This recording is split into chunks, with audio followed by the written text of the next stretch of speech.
আল্লাহ রাব্বুল আলামিন বলেন, আমি কিয়ামতের দিন ন্যায় বিচারের আদালত কায়েম করব।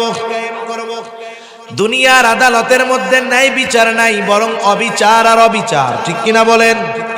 কিন্তু আল্লাহ তাআলা যেই আদালত কায়েম করবে সেখানে কোনো অবিচার নাই, ন্যায় বিচার। আল্লাহ তাআলা সেই জন্য বলেন, ফালা তুযলামু নাফসুন শাইআ, সেই দিন কারো প্রতি ন্যূনতম কোনো জুলুম করা হবে না। ওয়া ইন কানা মিসকালা হাববাতিন মিন খারদালিন আতাইনা বিহা, কেউ যদি দুনিয়াতে সরিষা দানা পরিমাণ কোনো আমল করে, আল্লাহ তাআলা বলেন আতাইনা বিহা, ওইটাকেও আমি হাজির করব। শুধু হাজির করব তা নয়, ওই কর্মের ব্যাপারে তার হিসাব নেওয়া হবে। আল্লাহ তাআলা বলেন কাফা বিনা হাসিবিন, হিসাব নেওয়ার জন্য আমি আল্লাহই যথেষ্ট। এই কথাটাই সন্তানকে স্মরণ করা দিচ্ছে, আমার সন্তান আল্লাহ তাআলার পাওয়ার কেমন তুমি জানো, ক্ষমতা কেমন তুমি জানো। তুমি যদি দুনিয়ার মধ্যে কোনো আমল করো, ওই আমলটা যদি পাথরের মধ্যেও করো, এই আয়াতের তাফসিরে রাসূল আকরাম সাল্লাল্লাহু আলাইহি ওয়াসাল্লাম বলেন, হযরত আনাস রাদিয়াল্লাহু তাআলা আনহু থেকে বর্ণিত হাদিস, নবীজি বলেন, কোন ব্যক্তি যদি এমন পাথরের মধ্যে আমল করে যেই পাথরের কোনো দরজাও নাই, জানালাও নাই, দরজাও নাই, জানালাও নাই, এটা অসম্ভব। এর পরেও যদি কেউ ওই রকম পাথরের মধ্যে কোনো আমল করে যেই পাথরে প্রবেশ করার বাহির হওয়ার কোনো জায়গা নেই, ওই পাথরের মধ্যেও যদি দুনিয়ার কোনো বান্দা সরিষা দানা পরিমাণ কোনো আমল করে, সেই আমলটাও কিয়ামতের দিন হাজির করবেন যিনি, তিনি কে? এর দ্বারা সন্তানকে কি বুঝাইতেছে লোকমান? বুঝাচ্ছে, সন্তান তুমি হয়তো আমার সামনে ভালো কাজ করবা, কারণ বাবার সামনে তো ছেলে সিগারেট খাবে না, খাবে গাঁজা খাবে, খারাপ কাজ করবে, ইফটিজিং করবে, বাবার সামনে করবে? বলে করবে না। তুমি হয়তো আমার সামনে ভালো কাজ করবা, কিন্তু আমার অগোচরে হয়তো মন্দ কাজ করবা, হয়তো একাকী ঘরের মধ্যে গুনাহ করবা। ও আমার সন্তান, হয়তো আমি দেখবো না, দুনিয়ার মানুষ জানবে না। তুমি যদি একাকীও করো, রাতের আধারেও যদি করো, নীরবে নিভৃতে ঘরের দরজা লাগায় যদি তুমি কোনো আমল করো, সেটা ভালো হোক আর মন্দ হোক, তোমার ওই আমলের ব্যাপারে দুনিয়ার কারো খবর নাই, কিন্তু খবর আছে কার কাছে?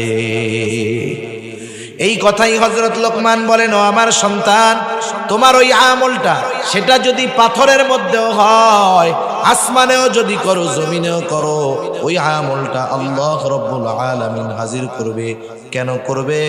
ইন্নাল্লাহা লতীফুন খবীর, নিশ্চয়ই আল্লাহ তাআলা হলেন সব কিছুর খবর তো রাখেন, তিনি হলেন সূক্ষ্ম দ্রষ্টা। তার মানে দুনিয়ার মানুষ যেটা শুনতে পায় না, শুনে কে? দুনিয়ার মানুষ যেটা দেখতে পায় না, দেখে কে? এই কথা যদি আমি আপনি আপনার সন্তানের মগজের মধ্যে ঢুকায়া দিতে পারি, চিন্তার মধ্যে ঢুকায়া দিতে পারি, তাহলে আশা করা যায় সন্তান যদি আপনার সামনে নাও থাকে, সে যেখানেই যাক না কেন পাপ করবে না, গুনাহ করবে না, কারণ তার অন্তরের মধ্যে বিশ্বাস, আমি একাকীও যদি গুনাহ করি, দেখবে কে? তাহলে হযরত লোকমান দ্বিতীয়তে আল্লাহ রাব্বুল আলামিনের ক্ষমতা সম্পর্কে জানাইলেন। 3 নাম্বার, হযরত লোকমান তার সন্তানকে আমলের শিক্ষা দিচ্ছেন, আমলের শিক্ষা। হযরত লোকমান সন্তানকে বলতেছে, ইয়া বুনাইয়া আকিমিস সালাহ ওয়া'মুর বিল মা'রুফি ওয়ানহা আনিল মুনকার ওয়াসবির আলা মা আসাবাক ইন্না যালিকা মিন আজমিল উমুর। হযরত লোকমান তার সন্তানকে বলতেছে, হে আমার বৎস, নামাজ কায়েম করো। নামাজ হলো ঈমানের পরে সবচেয়ে গুরুত্বপূর্ণ আমল। হযরত লোকমান তার সন্তানকে নামাজের আদেশ দিচ্ছে। হাদিসের মধ্যে আসছে, আল্লাহ রাসূল সাল্লাল্লাহু আলাইহি ওয়াসাল্লাম বলেন, তোমরা তোমাদের সন্তানদের 7 বছর বয়স হলে নামাজের আদেশ দাও, আর 10 বছর বয়স হলে নামাজ না পড়লে প্রহার করো, আর বিছানাটা আলাদা করে দাও। তাআলার কাছে তৌফিক চাই, আল্লাহ তাআলা কিছু কথা আমাকে আপনাদের খেদমতে বলার সুযোগ করে দেন, যে কথাগুলো আমাদের সকলের দুনিয়া এবং আখিরাতের জন্য কল্যাণকর হয়। সকলে বলি আমিন। আমরা এখানে ব্যস্ততাকে উপেক্ষা করে বসেছি কিছু দুনিয়া আখিরাতের কল্যাণ অর্জনের কিছু আসবাব, কিছু জিনিস, কিছু জ্ঞান অর্জনের জন্য। ঠিক কিনা বলেন? বলেন তো, ওষুধ যদি মিষ্টি হয় কিন্তু ওই ওষুধে কোনো উপকার না থাকে, ওই ওষুধ মিষ্টি লাগতে পারে কিন্তু ওই ওষুধের দ্বারা কোনো উপকার হবে না। ওষুধ যদি তিতাও হয় কিন্তু ওই ওষুধের দ্বারা যদি আমার কল্যাণ হয়, উপকার হয়, ওই তিতা ওষুধ আমাদের জন্য উপকারী। ঠিক কিনা বলেন? সেজন্য গ্রামের ভাষায় অনেক সময় বলে, জাতের মেয়ে কালো ভালো, নদীর পানি ঘোলাও ভালো।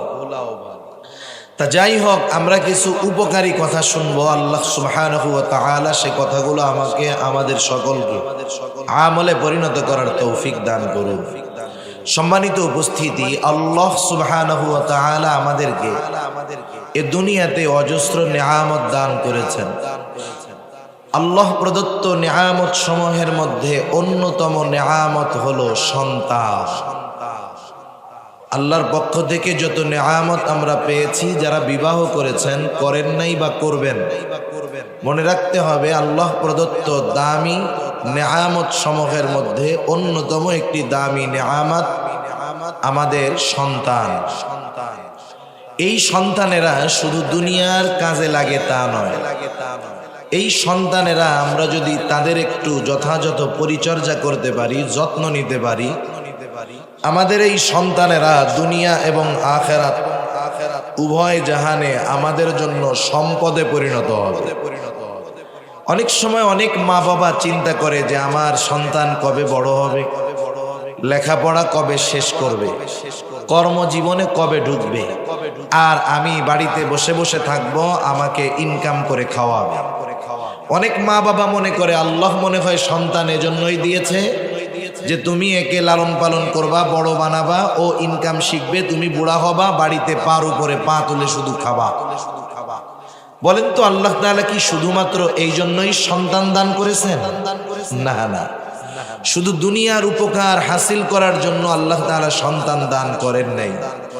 এই সন্তানকে যদি আমরা যথাযথভাবে যত্ন নেই, এ সন্তান আমার আপনার জন্য দুনিয়া এবং আখিরাত উভয় জাহানে সম্পদে পরিণত হবে।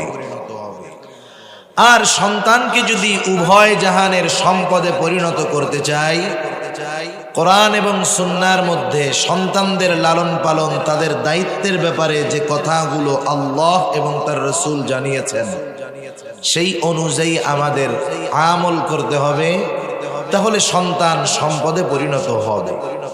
এখন সন্তান যদি সম্পদে পরিণত হয়, লাভটা কি? আমি একটা দুইটা লাভের কথা বলে আমি যে আলোচনা করব ইনশাআল্লাহ ওইদিকে আমি যাব ইনশাআল্লাহ। আপনারা সজাগ আছেন তো? তাকবীর দেন, নারায়ে তাকবীর। আওয়াজ হয় নাই, নারায়ে তাকবীর। আরো জোরে, নারায়ে তাকবীর। মাশাআল্লাহ, একটু সজাগ থাকতে হবে আমাদের। তা যাই হোক, সন্তান যদি সম্পদ হয়, দুনিয়া আখিরাতে লাভ আছে। দুনিয়ার লাভ কি? আপনারা হয়তো অনেকে জেনে থাকবেন, দেখে থাকবেন যে দুনিয়াতে এমনও মানুষ আছে যার ৩-৪টা সন্তান, সবাই উচ্চ শিক্ষিত। উচ্চ শিক্ষিত সবাই, কেউ আমেরিকায় থাকে, কেউ কানাডায় থাকে, কেউ ইংল্যান্ডে থাকে। এই বাবা তার সারা জীবনের সব সম্পদ ব্যয় করে ৩ সন্তানকে লেখাপড়া শিখিয়েছেন, কিন্তু আফসোস, এই বাবা যখন বার্ধক্যে উপনীত হলেন, এই উচ্চ শিক্ষিত অনেক সম্পদের মালিক ৩ সন্তান মা বাবার খোঁজ খবরও নেয় না, মা বাবার ব্যাপারে তাদের কোনো টেক কেয়ার নাই। বরং এমনও হয়, অনেক মা বাবার উচ্চ শিক্ষিত সন্তান থাকার পরেও ওই মা বাবার শেষ জীবন বৃদ্ধাশ্রমে কাটাতে হয়। আছে না নাই? আমি আপনাদের খেদমতে অনেক উদাহরণ দিতে পারবো, উপমা দিতে পারবো, যে 5টা সন্তান তিনি সারা জীবনের সব উপার্জন ব্যয় করে দুনিয়াবি লাইনে সর্বোচ্চ শিক্ষিত বানিয়েছেন। তার 5টা ছেলেই বিদেশে লেখাপড়া করে ডক্টরেট অর্জন করেছে। আফসোস, ওই লোকটাকে জীবনের শেষ সময়ে অসুস্থতার মাঝে ওষুধ না পেয়ে বৃদ্ধাশ্রমে তাকে কাটাতে হয়েছে।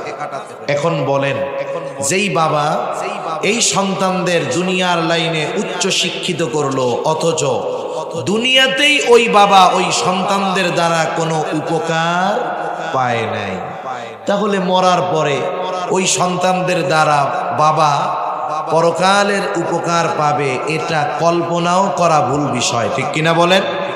তাহলে আমরা চাই যে আমাদের সন্তান অনেক টাকা পয়সার মালিক না হোক, কিন্তু আমি যখন বার্ধক্যে উপনীত হব, হায়াত যদি থাকে, আমার সন্তান হয়তো আমাকে 10-15 প্রকারের তরকারি দিয়ে খাওয়াতে পারবে না, কিন্তু আমি যেমন ছোটবেলায় তাকে আদর স্নেহে বুকে লালন পালন করেছি, আমার সন্তান হয়তো আমাকে মরিচ ভর্তা দিয়ে খাওয়াবে, আলু ভর্তা দিয়ে খাওয়াবে, কিন্তু বার্ধক্যে আমার প্রতি তার স্নেহ, মোহাব্বত, ভালোবাসা, দরদ থাকবে।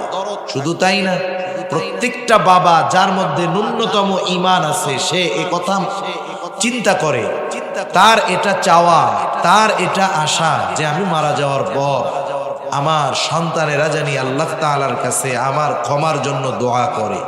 এটা প্রত্যেকটা বাবা চায় কি চায় না?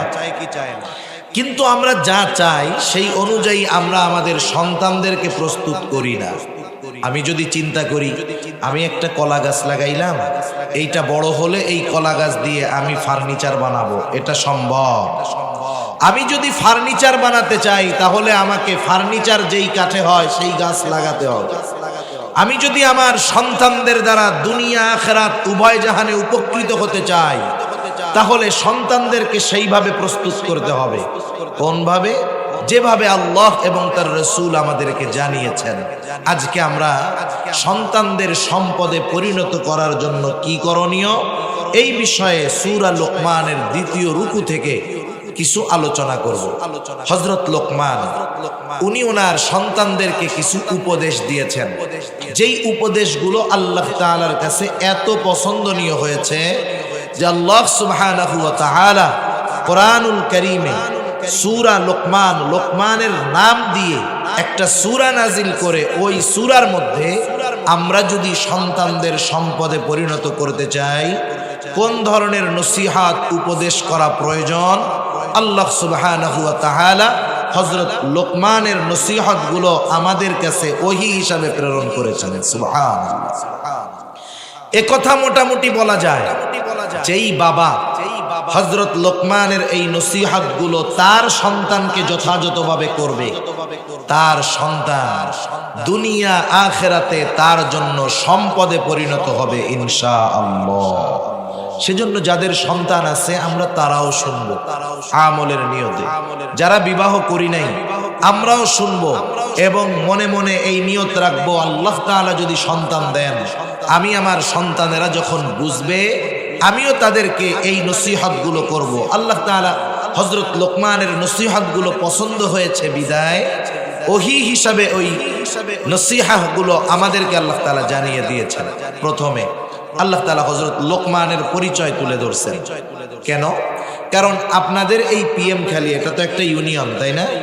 এই ইউনিয়নের একজন চেয়ারম্যান আছে, আপনারা সবাই চেয়ারম্যানকে চিনেন। চেয়ারম্যান সাহেবের সাথে দেখা হলে আপনারা সালাম বিনিময় করেন, তাকে সম্মান করেন। চেয়ারম্যান সাহেব কোনো কথা বললে গুরুত্ব সহকারে শুনেন। কেন? কারণ উনি যে চেয়ারম্যান, তার পরিচয় আপনাদের চেনা আছে, জানা আছে, ঠিক কিনা? আপনারা তাকে চেয়ারম্যান এই কারণে গুরুত্ব দেন, সমীহ করেন, সম্মান করেন, তার কথার গুরুত্ব আরোপ করেন। কিন্তু আপনাদের এই চেয়ারম্যান বা যে কোনো ইউনিয়নের সম্মানিত চেয়ারম্যান যদি দেশের আরেক প্রান্তে যায়, আছেন কক্সবাজার, চেয়ারম্যান সাহেব গেলেন সেই পঞ্চগড়ের তেতুলিয়া, যেখানে তাকে কেউ চিনে না, বলেন তো তার কথাগুলো তার পরিচিত মানুষ, আপনাদের ইউনিয়নের মানুষ যেভাবে গ্রহণ করবে, গুরুত্ব দিবে, তাকে যেখানে চিনে না ওই পঞ্চগড়ে তার কথাগুলো কি পঞ্চগড়ের লোক সম আপনারা যতটুকু গুরুত্ব দিবেন ততটুকু গুরুত্ব দিবে? কেন? কারণ ওই এলাকার লোক ওনার পরিচয় জানে না। কিন্তু যখন মানুষ জানবে যে এই লোকটা বাংলাদেশের একেবারে পৃথিবীর সর্ববৃহৎ সমুদ্র সৈকত যেই কক্সবাজারে অবস্থিত, সেই কক্সবাজার সদরের একটা ইউনিয়নের সম্মানিত চেয়ারম্যান। বলেন তো, পরিচয় জানার পর ওনার কথার গুরুত্ব তাদের মধ্যে আগের চাইতে বাড়বে না কমবে? তার মানে মানুষ যখন মানুষের পরিচয় জানতে পারে, চিনতে পারে, তার পরিচয় জানার পরে ওই ব্যক্তির গুরুত্ব, তার কথার গুরুত্ব মানুষের কাছে বেড়ে যায়। আল্লাহ তাআলা হযরত লোকমানের নসিহতগুলো বর্ণনা করার পূর্বে হযরত লোকমানের পরিচয়টা একেবারে সংক্ষিপ্ত সারে তুলে ধরতেছেন। আল্লাহ তাআলা বলেন, ওয়ালাকাদ আতাইনা লুকমানাল হিকমাতা আনিশকুর লিল্লাহ। আল্লাহ রাব্বুল আলামিন বলেন, আমি লোকমানকে হিকমত প্রদান করেছি। হিকমত হলো প্রজ্ঞা, দ্বীনের বুঝ, যেখানে যেটা করার দরকার উপস্থিতে জ্ঞান। এক কথায় প্রজ্ঞা, দ্বীনের বুঝ, সত্য মিথ্যার পার্থক্য করার যোগ্যতা। আল্লাহ রাব্বুল আলামিন বলেন, আমি এই হিকমত, এই প্রজ্ঞা লোকমানকে প্রদান করেছি। তাফসীরের মধ্যে আসছে হযরত লোকমানের কাছে দুটো জিনিস পেশ করা হয়েছে, উপস্থাপন করা হয়েছে। একটা হলো নবুয়াত, আর একটা হলো হিকমত।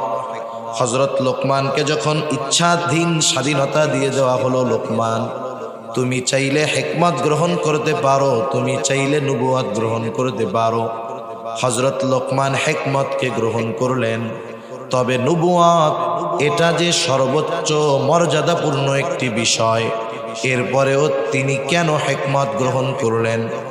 ওনাকে প্রশ্ন করা হলো, লোকমান, নবুয়তের মতো মর্যাদাপূর্ণ পদ পাওয়ার সুযোগ থাকার পরেও কেন আপনি হিকমতকে গ্রহণ করলেন? তিনি বললেন, শোনেন, নবুয়ত এটা যে মর্যাদাপূর্ণ একটি বিষয়, কোনো সন্দেহ নেই। এই দায়িত্বটা আল্লাহ তাআলা আমাকে নিজের থেকে দেন নাই, বরং আমাকে নেওয়ার সুযোগ দিয়েছে।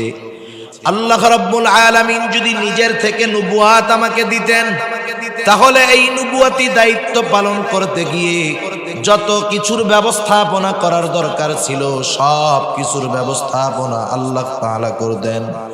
আর যদি এই নবুয়াতের দায়িত্ব আমি নিজের থেকে নিতাম, এই দায়িত্ব পালন করতে গিয়ে যদি আমার কোনো ত্রুটি বিচ্যুতি হতো, এই ব্যাপারে আল্লাহ তাআলার কাছে আমার জবাবদিহিতা করা লাগতো। কারণ একটা বিষয় হলো নিজের থেকে দায়িত্ব নেওয়া, আর একটা হলো দায়িত্ব দেওয়া। আপনাকে যদি কেউ কোনো দায়িত্ব দেয় যে তুমি এই দায়িত্বটা নাও, এই কাজটা করো, আপনি যদি অপারগতা প্রকাশ করে বলেন আমি পারবো না, কিন্তু সে আপনাকে দায়িত্ব দিয়ে বলল, শোনো, চিন্তার কোনো কারণ নাই, তুমি এই দায়িত্ব নাও, তোমার এই দায়িত্ব পালনের জন্য যা করার দরকার সব ব্যবস্থাপনা আমি গ্রহণ করব। এখন বলেন তো, এই কাজ করতে গিয়ে, ওই দায়িত্ব পালন করতে গিয়ে আপনার যদি কোনো ত্রুটি বিচ্যুতি হয়, তাহলে আপনার বলার সুযোগ আছে যে দায়িত্ব তো আমি নিতে চাই নাই, আমাকে দেওয়া হয়েছে। আপনাকে তিরস্কার করার কোনো সুযোগ নাই। তবে ওই দায়িত্বটা যদি নিজের থেকে নেওয়া হয়, যদি বলা হয় এই কাজটা আমারে দাও, আমি পারি, আমি করব, নিজের থেকে দায়িত্ব নেওয়ার পর যদি কোনো ত্রুটি বিচ্যুতি হয়, তাহলে আমাকে আপনাকে তিরস্কার করা হবে। দায়িত্ব পালন করতে পারো না, দায়িত্ব নেওয়ার জন্য এত লাফাও কেন? ঠিক না? তাহলে দায়িত্ব দেওয়া আর নিজের থেকে নেওয়া এক বিষয় নয়। হযরত লোকমান বললেন, শোনো, আমাকে নবুয়াত দেওয়া হয় নাই, বরং নেওয়ার সুযোগ দেওয়া হয়েছে। এই জন্য আমি নবুয়াত গ্রহণ করি নাই, হিকমত গ্রহণ করেছি। আল্লাহ রাব্বুল আলামিন সেই কথাই বলেন, আমি হযরত লোকমানকে হিকমত প্রদান করেছি, হিকমত। আর এই হিকমত এটাও কিন্তু নেয়ামত। পরিপূর্ণ দ্বীনের বুঝ এটা কিন্তু নেয়ামত। জ্ঞান এটাও নেয়ামত। সত্য মিথ্যার পার্থক্য করার যোগ্যতা এটাও নেয়ামত। এই জন্য আল্লাহ রাব্বুল আলামিন বললেন, আমি লোকমানকে হিকমত নামক নেয়ামত দান করেছি। কেন? এই নেয়ামত পেয়ে সে যেন আনিশকুরুলিল্লাহ, সে যেন আল্লাহর শুকরিয়া আদায় করে। তার মানে প্রথম শিক্ষা আমাদের জন্য, আমরা যখন আল্লাহর তরফ থেকে কোনো নেয়ামত পাবো, ওই নেয়ামত পাবার পর শুকরিয়া আদায় করব কার? হযরত লোকমানের কথা কাজ সব কিছুর মধ্যে প্রজ্ঞার ছোঁয়া পাওয়া যায়, হিকমতের ছোঁয়া পাওয়া যায়। হযরত লোকমান কেমন প্রজ্ঞাবান ব্যক্তি ছিলেন? জীবনের প্রথম সময়ে হযরত লোকমান তিনি ছাগল চড়াইতেন। একদিন ছাগলের মালিক এসে বলতেছে, লোকমান, তুমি আমার জন্য একটা ছাগল জবাই করবা, আর এই ছাগলের সবচাইতে সুস্বাদু জায়গার গোশত আমার সামনে হাজির করবা। হযরত লোকমান মালিকের নির্দেশে একটা ছাগল জবাই করলেন। এইবার ছাগল জবাই করে ছাগলের কলিজা, হৃৎপিণ্ড আর জিহ্বার গোশত মালিকের সামনে হাজির করলেন। মালিককে বললেন, মালিক, এই দুই জায়গার গোশত সবচেয়ে উৎকৃষ্ট গোশত। এবার মালিক বললেন, লোকমান, আর একটা ছাগল তুমি জবাই করো, এইবার আমার জন্য সবচাইতে নিকৃষ্ট জায়গার গোশত আনবা। হযরত লোকমান আর একটা ছাগল জবাই করবার পর আবার হৃৎপিণ্ড আর জিহ্বা নিয়ে হাজির। খারাপটা আনতে বলছে ওইটা আনছে, ভালোটা আনতে বলছে ওটাই আনছে। মালিক আবার বলতেছে, লোকমান, তুমি কি আমার সাথে মশকরা করো?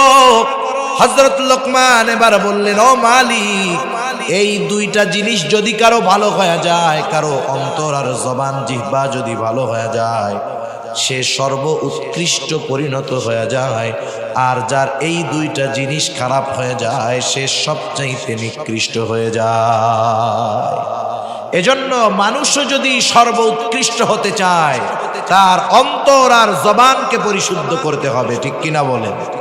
মানুষের চেহারা যত সুন্দর হোক, যত সম্পদের মালিক সে হোক না কেন, যার অন্তর আর জবান খারাপ, ও উচ্চবংশীয় হতে পারে, দেখতে সুন্দর হতে পারে, কিন্তু সে সর্বনিকৃষ্ট একজন ব্যক্তি, ঠিক কিনা বলেন?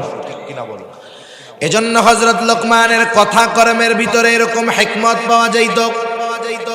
আল্লাহ রাব্বুল আলামিন এরপরে বলতেছেন, মাই ইয়াশকুর ফাইন্নামা ইয়াশকুরু লিনাফসিহি, যে আল্লাহর নেয়ামতের শুকরিয়া আদায় করে সে সেটা নিজের জন্যই করে। কারণ শুকরিয়া আমরা যদি আদায় করি, লাভ আল্লাহর নয়, লাভ কাদের? জোরে বলেন। আমাদের লাভ। এই কথাই আল্লাহ তাআলা বলেন, ওয়া মাই ইয়াশকুর ফাইন্নামা ইয়াশকুরু লিনাফসিহি, যে আল্লাহর কৃতজ্ঞতা প্রকাশ করে সে সেটা নিজের জন্যই করে। কারণ আমরা যদি নেয়ামতের শুকরিয়া আদায় করি, আমাদের সকল নেয়ামত যিনি বাড়ায়া দিবেন তিনি কে? আল্লাহ রাব্বুল আলামিন আরেক জায়গায় বলেন, লা ইন শাকারতুম লা আযীদান্নাকুম ওয়া লা ইন কাফারতুম ইন্না আযাবি লাশাদীদ। আল্লাহ রাব্বুল আলামিন বলেন, তোমরা যদি নেয়ামতের শুকরিয়া আদায় করো, আমি তোমাদের নেয়ামত আরো বাড়ায়া দিব। ওয়ালা ইন কাফারতুম, তোমরা যদি নেয়ামতের নাশুকরি করো, জেনে রাখো, ইন্না আযাবি লাশাদীদ, আমার আযাব বড় শক্ত, আমার আযাব বড় কঠোর। তাহলে যে কোনো ধরনের নেয়ামত পাইলে শুকরিয়া আদায় হবে কার? আমি সুস্থ আছি, এটা নেয়ামত, শুকরিয়া আদায় করব কার? আমি বুঝি দ্বীনের উপরে চলতে পারি, আসতে পেরেছি, চলতে পারতেছি, এটা নেয়ামত, শুকরিয়া আদায় করব কার? আল্লাহ তাআলা আমাকে ইলম দিয়েছেন, জ্ঞান দিয়েছেন, নেয়ামত, শুকরিয়া আদায় হবে কার? আল্লাহ তাআলা। এরপরে আল্লাহ তাআলা বলেন, ওয়া মান কাফারা ফাইন্নাল্লাহা গানিয়্যুন হামিদ। আল্লাহ তাআলা বলেন, যারা কুফরি করে নেয়ামতের শুকরিয়া আদায় করে না। কারণ আমরা যদি নেয়ামতের শুকরিয়া আদায় করি, লাভ আমাদের। সারা দুনিয়ার মানুষ যদি আল্লাহর নেয়ামতের শুকরিয়া আদায় না করে, কুফরি করে, আল্লাহর কসম, সারা পৃথিবীর মানুষ যদি নাশকর গোজার হয়ে যায়, আল্লাহ তাআলার কোনো লস নাই। লস আছে নাকি? আবার সারা পৃথিবীর মানুষ যদি শকর গোজার হয়ে যায়, আল্লাহ তাআলার কোনো লাভ আছে নাকি? তাহলে আল্লাহ তাআলার কোনো লাভ নাই, লস নাই। শুকর আদায় করলে লাভ আমার, না করলে ক্ষতি আমার। যদি না করি, সে কথাই আল্লাহ তাআলা বলেন যে তিনি আমাদের কৃতজ্ঞতার মুখাপেক্ষী নয়, বরং তারা জেনে রাখুক ওয়ামান কাফারা ফাইন্নাল্লাহা গনিয়্যুন হামিদ। যারা নাশকরি করে আল্লাহ তাআলা বলেন তারা জেনে রাখুক ফাইন্নাল্লাহা, নিশ্চয়ই আল্লাহ, গনিয়্যুন হামিদ, অমুখাপেক্ষী এক সত্তা, সপ্রশংসিত সত্তা। এই জন্য শুকরিয়া যদি আদায় করি লাভ আমাদের। এই আয়াতের মধ্যে মূল মেসেজটা কি, মূল খবরটা কি? আল্লাহ তাআলা আমাদেরকে মূলত এই বিষয়টা জানাতে চান যে হযরত লোকমান একজন শুকরগুজার বান্দা ছিলেন। হযরত লোকমান শুকরগুজার বান্দা ছিলেন। আমরা একজন মানুষের ব্যাপারে বলতে পারি উনি বড় আবেদ, উনি বড় শুকরগুজার বান্দা। আমরা বলতে পারি আমাদের দেখার দৃষ্টিকোণ থেকে আসলে উনি বড় আবেদ না উনি বড় শুকরগুজার বান্দা, এ খবর জানে কে? যেই আল্লাহর শুকরিয়া আমরা আদায় করব সেই আল্লাহ বলতেছে যে হযরত লোকমান সে একজন শুকরগুজার বান্দা। এর দ্বারা হযরত লোকমান কতটা জ্ঞানী ছিলেন, কতটা গুরুত্বপূর্ণ ব্যক্তি ছিলেন, আল্লাহ তাআলা এটা আমাদেরকে জানিয়ে দিলেন। কথার কথা ধরেন, আপনাদের এমপি সাহেব, আপনারা কেউ তাকে চিনেন না। এমপি সাহেবের সাথে একজন লোক ঘুরে, তাকে আপনারা কেউ চিনেন না। আপনাদের এমপি সাহেবকে তো সবাইকে চিনেন। মনে করেন উনি এখানে আসলেন, বসলেন, পাশে একজন অপরিচিত ব্যক্তি, হাজার হাজার মানুষ। তখন এমপি সাহেব যদি ওই অপরিচিত লোকটাকে পরিচয় করায় দেয় যে শোনেন, এই যে লোকটারে দেখতেছেন, লোকটা কিন্তু আমার খুব আস্থাভাজন ব্যক্তি, আমার খুব বিশ্বস্তের ব্যক্তি, বলেন তো একটু আগে তো চিনতেন না। এমপি সাহেব যখন বলল যে আমার আস্থাভাজন ব্যক্তি, এরপর থেকে ওই লোকের কথার গুরুত্ব আপনাদের কাছে থাকবে নাকি থাকবে না? তার মানে এমপি সাহেব তার উপরে সন্তুষ্ট, বলতেছে যে আমার খুব কাছের মানুষ, আমার খুব বিশ্বস্ত ব্যক্তি। এখন ওই ব্যক্তির কদর, গুরুত্ব, তার কথার গুরুত্ব সব বেড়ে যাবে।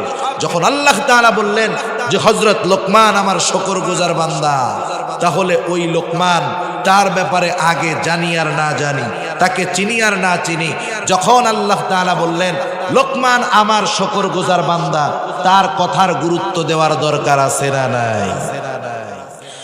এইবার হযরত লোকমানের নসিহতগুলো আল্লাহ তাআলা আমাদেরকে জানাচ্ছেন। যদিও আমি দুটো আয়াত তিলাওয়াত করেছি, এরপরেও হযরত লোকমান এই রুকুর মধ্যে সন্তানদের যেই নসিহতগুলো করছেন সেগুলো আমি শুধু বলবো। এক নাম্বার, হযরত লোকমান তার সন্তানদেরকে কি নসিহত করলেন? আল্লাহ তাআলা বলেন وَإِذْ قَالَ لُقْمَانُ لِابْنِهِ وَهُوَ يَعِظُهُ يَا بُنَيَّ لَا تُشْرِكْ بِاللَّهِ। হযরত লোকমান তার সন্তানদেরকে ওয়াজ করতেছে। وَإِذْ قَالَ لُقْمَانُ لِابْنِهِ وَهُوَ يَعِظُهُ, একটা হলো উপদেশ আর একটা হলো ওয়াজ, দুইটার মধ্যে তফাৎ আছে। আপনি আমি যখন আপনার সন্তানকে ওয়াজ করতে চাই, নসিহত করতে চাই, নসিহতের ভাষা একরকম আর উপদেশের ভাষা আর এক রকম। আপনি যদি আদেশ করতে চান কোনো বিষয়ে কি বলেন, এইটা কর বা এটা করো, এটা আদেশ। আর আপনি যদি একটু আবেগ নিয়ে, মোহাব্বত নিয়ে, ভালোবাসা নিয়ে বলেন আমার সন্তান তুমি একটু এই কাজটা করো তো, যদিও এখানে আদেশবাচক শব্দ আছে কিন্তু বলার মাধ্যমটা হলো নসিহার মতো, যে বাবা এই কাজটা করলে তোমার উপকার হবে, তুমি এই কাজটা করো, এখানে নসিহাত প্রকাশ পায়। আর যদি সরাসরি বলা হয় এটা করো, এখানে আদেশ। নসিহাতের মধ্যে আবেগ থাকে, ভালোবাসা থাকে, মোহাব্বত থাকে। হযরত লোকমান সন্তানকে উপদেশ দিচ্ছেন কিন্তু নসিহার সুরে, উপদেশের সুরে, আবেগ, মোহাব্বত, ভালোবাসা নিয়ে হযরত লোকমান তার সন্তানকে ডাকতেছেন ইয়া বুনাইয়া, হে আমার বৎস। ইয়া বুনাইয়া শব্দটার অর্থ হলো হে আমার সন্তান, যদিও বাংলা অনুবাদ হে আমার সন্তান, কিন্তু এই শব্দটার মধ্যে, এই কথাটার মধ্যে একটা আবেগ আছে, একটা অনুভূতি আছে, একটা ভালোবাসা আছে। এটা মূলত আরবি ভাষার জ্ঞান অর্জন না করলে সহজে বোঝা যায় না। এই কথার মধ্যে যে একটা মাধুর্যতা আছে, আন্তরিকতা আছে, ভালোবাসা আছে, এটা শাব্দিক অনুবাদের মাধ্যমে বোঝা যায় না। এটা অন্তর দিয়ে অনুধাবন করার বিষয়। মনে করেন আপনার ছেলে খারাপ বন্ধুদের সাথে মিশে, কথার কথা, অথবা আপনার ভাই খারাপ বন্ধুদের সাথে মিশে, আপনি যদি তাকে সরাসরি আদেশ করেন, এই আগামীকাল থেকে ওদের সাথে আর মিশবি না, চলবি না, এটা এক ধরনের। আবার যদি আপনি চিন্তা করেন যে ছেলেটা মিশে কেমনে বলা যায়, এবার খানা দানা শেষ, আপনি আপনার ছেলেটাকে বললেন, বাবা আমি তোমার সাথে 5টা মিনিট কথা বলতে চাই, সময় হবে? আপনি যদি ছেলের এরকম বলেন, ছেলে যত খারাপ হোক না কেন, বাপ যদি এরকম বলে, সে কি বলবে? না বাবা, আই এম ভেরি বিজি, এ কথা বলবে? বলবে না। সে বলবে আব্বা ঠিক আছে বলেন।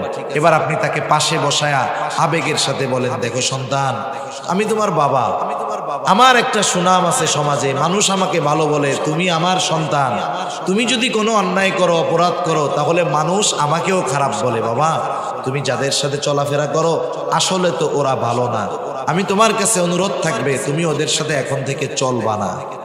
একটু বলেন তো, আপনি যদি এইভাবে বলতেন যে ওদের সাথে আর চলবি না, আর ওইভাবে না বলে এভাবে একটু আবেগ ভালোবাসা নিয়ে যদি বলতেন যে বাবা ওদের সাথে তুমি আর চইলো না, তাহলে সন্তান আপনার আগের কথাটা হয়তো গ্রহণ করতো না, কিন্তু এই নসিহার সুরে বলার কারণে হয়তো সে চিন্তা করতো আব্বা কষ্ট পাইতেছে, ওই খারাপ ছেলেদের সাথে আর মেশা যাবে না। ঠিক কিনা বলেন? এখানেই ইয়া বুনাইয়া শব্দটার সারমর্ম গভীরতা লুকায় আছে। হযরত লোকমান খুব দরদ মাখা দিল নিয়ে সন্তানকে বলতেছে, লা তুশরিক বিল্লাহ, ও আমার বৎস, আমার সন্তান, আল্লাহ তাআলার সাথে শিরিক কইরো না। কেন শিরিক করবা না? ইন্নাশ শিরকা লাযুলমুন আযীম। শিরকের বিষয় নিয়ে আমি মূলত আলোচনা করব না, এটা আলাদা একটা বিষয়, কিন্তু শিরক এটা এক মহা জুলুম, মহা অন্যায়। কেউ যদি আল্লাহ তাআলার সাথে শিরিক করে, আল্লাহ তাআলা সবচাইতে বেশি বেজার হয়ে যায়। শিরকের বড় ক্ষতি, 1 নাম্বার ক্ষতি, আল্লাহ রাব্বুল আলামিন সব গুনাহগুলো চাইলেই ক্ষমা করে দিবেন, কিন্তু কেউ যদি তার সাথে শিরিক করে, ক্ষমা যদি না চায়, তাওবা যদি না করে, আল্লাহ তাআলা ক্ষমা করবে না।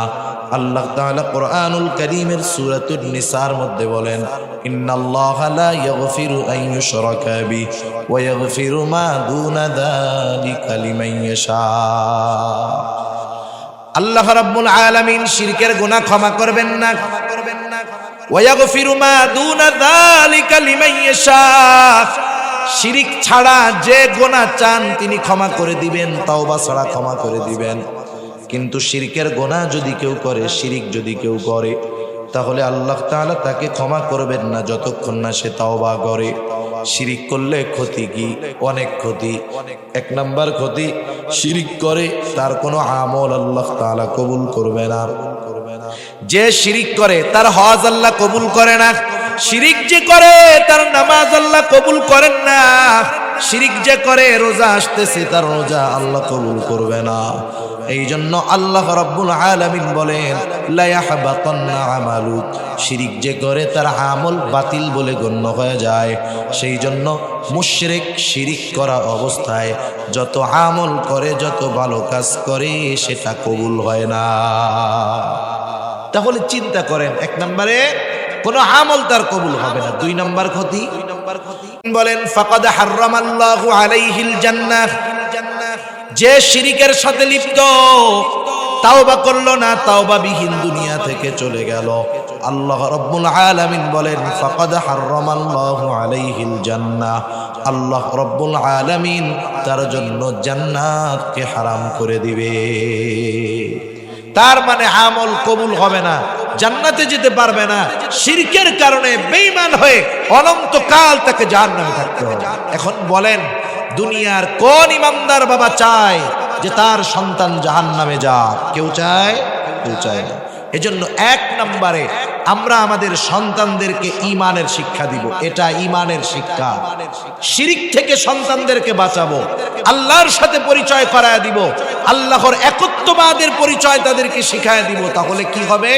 আমি আপনি যদি বুড়া হই, ওর কানেকশন তো আল্লাহর সাথে, ও বুড়াকালে আমাদেরকে বৃদ্ধাশ্রমে দিবে না, মরার পরে কবরে শোয়া রাখার পরে আর খোঁজ খবর নিবে এমন নয়, নিবে না এমন নয়, বরং আল্লাহর সাথে পরিচয় হওয়ার কারণে দুনিয়ার যেই প্রান্তে ওই সন্তান থাকুক না কেন, আল্লাহ তাআলার কাছে সে তার মা বাবার জন্য দোয়া করবে, ঠিক কিনা বলো? এজন্য আমরা সন্তানদেরকে আল্লাহর সাথে পরিচয় করায় দিব, ঈমানের শিক্ষা দিব। এরপরে আল্লাহ রাব্বুল আলামিন দুনিয়াবাসীর জন্য নসিহত করেছেন মা বাবার সাথে সদাচরণ করার ব্যাপারে। আমি আর ওগুলোর মধ্যে যাব না, আমি শুধু হযরত লোকমানের নসিহতগুলো আপনাদের খেদমতে বলবো। মনে রাখতে হবে কথাগুলো আমি শেষের দিকে কিন্তু জিজ্ঞাসা করব। ভাই, এক নাম্বার, হযরত লোকমান তার সন্তানকে যেই নসিহতগুলো করলেন, নসিহতগুলোর মধ্যে এক নাম্বার নসিহত, হযরত লোকমান তার সন্তানদেরকে ঈমানের শিক্ষা দিয়েছে। এক নাম্বার শিক্ষা কিসের শিক্ষা? জোরে বলেন, কিসের শিক্ষা? ঈমানের শিক্ষা। এই শিক্ষা দ্বারা কি করলো? ছেলেকে অনন্তকাল, তার সন্তানকে অনন্তকাল জাহান্নাম থেকে বাঁচার শিক্ষা বাবা প্রথমে সন্তানকে দিলেন। দ্বিতীয় শিক্ষা কি দিলেন? আমলের শিক্ষা। কিসের শিক্ষা? হযরত লোকমান এবার সন্তানকে বলতেছে ইয়া বুনাইয়া, এবার শিক্ষা দিচ্ছেন হযরত লোকমান সন্তানকে, এবার শিক্ষা দিচ্ছেন আল্লাহ তাআলার কতটা সূক্ষ্ম, কতটা জ্ঞান, কতটা ইলম। আল্লাহর সম্যক পরিচয় সন্তানের সামনে তুলে ধরতেছেন হযরত লোকমান। হযরত লোকমান এবার সন্তানকে বলেন ইয়া বুনাইয়া ইন্নাহা ইন তাকু মিসকালা হাববাতিন মিন খারদাল ফাতাকুন ফি সখরাতিন আও ফিস সামাওয়াতি আও ফিল আরদ ইয়াতি বিহাল্লাহ। হযরত লোকমান সন্তানকে বলতেছে, ও সন্তান, ইয়া বুনাইয়া ইন্নাহা, একটু খেয়াল দিয়া শুনবো, ইন্নাহা, এই হা দ্বারা উদ্দেশ্য হলো আমল, কাজ। কোন মুফাসসির বলেন এর দ্বারা উদ্দেশ্য হলো খারাপ কাজ, কোন মুফাসসির বলেন এর দ্বারা উদ্দেশ্য হলো সকল ধরনের কাজ, ভালো কাজ আর মন্দ কাজ উভয়টা। আরবিতে কর্মকে বলা হয় আমল। কি বলে? আমল। মানুষ যখন ভালো কাজ করে আমরা কি বলি? যে লোকটা ভালো কাজ করছে, তাইলে ভালোটাও কাজ। আবার যখন মন্দ কাজ করে আমরা কি বলি? আরে ও খারাপ কাজ করে বেড়ায়, তাইলে খারাপটাও কাজ। তার মানে উদ্দেশ্য হলো, আমল দ্বারা উদ্দেশ্য হলো যে ভালো কাজ অথবা মন্দ কাজ। হযরত লোকমান সন্তানকে বলতেছে, সন্তান, ইন্নাহা ইন তাকু মিসকালা হাববাতিন মিন খারদাল, তোমার ওই কাজটা, তোমার ওই আমলটা, এটা যদি সরিষা দানা পরিমাণও হয়, তার মানে আমরা যদি কোনো কাজ এমন করি যেটা সরিষা দানা পরিমাণ, সন্তানকে সেই শিক্ষাটাই হযরত লোকমান দিয়ে বলতেছেন, বৎস, ও আমার কলিজার টুকরা সন্তান, তুমি যেই ধরনের পাপ করো না কেন, তোমার ওই পাপটা যদি একেবারে ছোট হয়, সরিষা দানা পরিমাণও হয়, ওই পাপটা যদি তুমি পাথরের মধ্যেও করো, ওই পাপটা যদি তুমি আসমানেও করো, জমিনেও করো, আল্লাহ রাব্বুল আলামিন তোমার ওই কর্মটাকে হাজির করবে। আল্লাহ তাআলা কোরআনুল কারীমের মধ্যে এক জায়গায় বলেন, ওয়া নাযাউল মাওয়াজিনাল কিসতা লিয়াউমিল কিয়ামাহ ফালা তুযলামু নাফসুন শাইআ ওয়া ইন কানা মিসকালা হাববাতিন মিন খারদালিন আতাইনা বিহা ওয়াকাফা বিনা হাসিবিন। আল্লাহ রাব্বুল আলামিন বলেন, আমি কিয়ামতের দিন ন্যায় বিচারের আদালত কায়েম করব। দুনিয়ার আদালতের মধ্যে ন্যায় বিচার নাই, বরং অবিচার আর অবিচার, ঠিক কিনা বলেন? কিন্তু আল্লাহ তাআলা যেই আদালত কায়েম করবে সেখানে কোনো অবিচার নাই, ন্যায় বিচার। আল্লাহ তাআলা সেই জন্য বলেন, ফালা তুযলামু নাফসুন শাইআ, সেই দিন কারো প্রতি ন্যূনতম কোনো জুলুম করা হবে না। ওয়া ইন কানা মিসকালা হাববাতিন মিন খারদালিন আতাইনা বিহা, কেউ যদি দুনিয়াতে সরিষা দানা পরিমাণ কোনো আমল করে, আল্লাহ তাআলা বলেন আতাইনা বিহা, ওইটাকেও আমি হাজির করব। শুধু হাজির করব তা নয়, ওই কর্মের ব্যাপারে তার হিসাব নেওয়া হবে। আল্লাহ তাআলা বলেন কাফা বিনা হাসিবিন, হিসাব নেওয়ার জন্য আমি আল্লাহই যথেষ্ট। এই কথাটাই সন্তানকে স্মরণ করা দিচ্ছে, আমার সন্তান, আল্লাহ তাআলার পাওয়ার কেমন তুমি জানো, ক্ষমতা কেমন তুমি জানো? তুমি যদি দুনিয়ার মধ্যে কোনো আমল করো, ওই আমলটা যদি পাথরের মধ্যেও করো, এই আয়াতের তাফসিরে রাসূল আকরাম সাল্লাল্লাহু আলাইহি ওয়াসাল্লাম বলেন, হযরত আনাস রাদিয়াল্লাহু তাআলা আনহু থেকে বর্ণিত হাদিস, নবীজি বলেন, কোন ব্যক্তি যদি এমন পাথরের মধ্যে আমল করে যেই পাথরের কোনো দরজাও নাই, জানালাও নাই, দরজাও নাই, জানালাও নাই, এটা অসম্ভব, এরপরেও যদি কেউ ওই রকম পাথরের মধ্যে কোনো আমল করে যেই পাথরে প্রবেশ করার বাহির হওয়ার কোনো জায়গা নেই, ওই পাথরের মধ্যেও যদি দুনিয়ার কোনো বান্দা সরিষা দানা পরিমাণ কোনো আমল করে, সেই আমলটাও কিয়ামতের দিন হাজির করবেন যিনি, তিনি কে? এর দ্বারা সন্তানকে কি বুঝাইতেছে লোকমান? বুঝাচ্ছে, সন্তান তুমি হয়তো আমার সামনে ভালো কাজ করবা, কারণ বাবার সামনে তো ছেলে সিগারেট খাবে না, খাবে গাঁজা খাবে, খারাপ কাজ করবে, ইফটিজিং করবে, বাবার সামনে করবে? বলে করবে না। তুমি হয়তো আমার সামনে ভালো কাজ করবা, কিন্তু আমার অগোচরে হয়তো মন্দ কাজ করবা, হয়তো একাকী ঘরের মধ্যে গুনাহ করবা। ও আমার সন্তান, হয়তো আমি দেখব না, দুনিয়ার মানুষ জানবে না। তুমি যদি একাকীও করো, রাতের আধারেও যদি করো, নীরবে নিভৃতে ঘরের দরজা লাগায় যদি তুমি কোনো আমল করো, সেটা ভালো হোক আর মন্দ হোক, তোমার ওই আমলের ব্যাপারে দুনিয়ার কারো খবর নাই, কিন্তু খবর আছে কার কাছে? এই কথাই হযরত লোকমান বলেন, ও আমার সন্তান, তোমার ওই আমলটা সেটা যদি পাথরের মধ্যেও হয়, আসমানেও যদি করো, জমিনেও করো, ওই আমলটা আল্লাহ রাব্বুল আলামিন হাজির করবে। কেন করবে? ইন্নাল্লাহা লতীফুন খবীর, নিশ্চয়ই আল্লাহ তাআলা হলেন সব কিছুর খবর তো রাখেন, তিনি হলেন সূক্ষ্ম দ্রষ্টা। তার মানে দুনিয়ার মানুষ যেটা শুনতে পায় না, শুনে কে? দুনিয়ার মানুষ যেটা দেখতে পায় না, দেখে কে?